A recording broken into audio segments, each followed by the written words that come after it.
Next one in the series is interface segregation principle.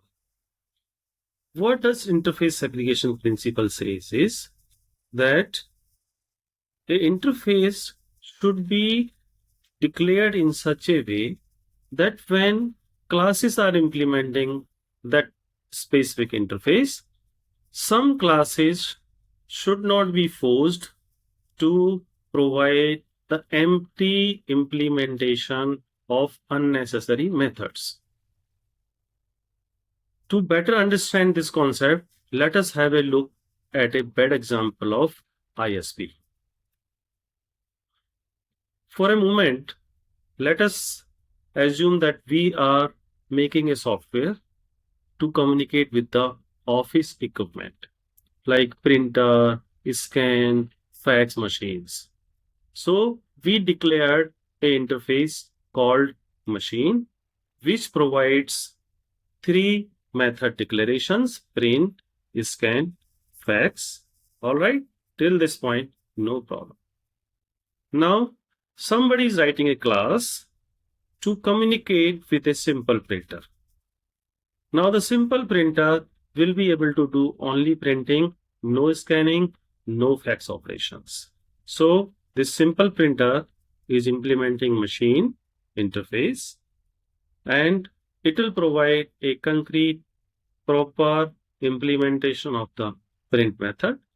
But because it cannot do scanning and it cannot do fax functions, it will provide empty implementations. So, in order to implement interface machine, this simple printer class is forced to provide empty implementations of two unnecessary methods. This violates the interface segregation principle.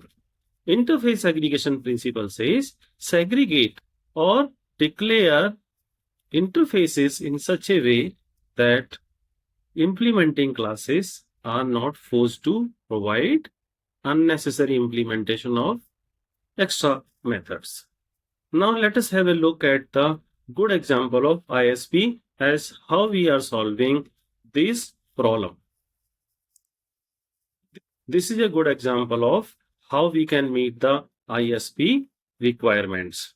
So instead of defining a single one big interface called machine, which had declared three methods, here we declare three different interfaces: interface printer, interface scanner, interface fax. Now let us assume again that a simple printer class to communicate with a simple printer is being implemented. So this class will implement the printer interface. Because it cannot do scanning and fax, so it will not implement those two interfaces. And this way, because it is implementing printer interface, it will provide a definition for print function. If there is an office machine which can do all three functions, print, scan, and fax, like multifunction printer, it will implement printer, scanner, fax interfaces, and will provide implementation for the necessary methods. So this way, by segregating a large interface definition into smaller three interface definitions, we are now meeting the requirements of interface segregation principle.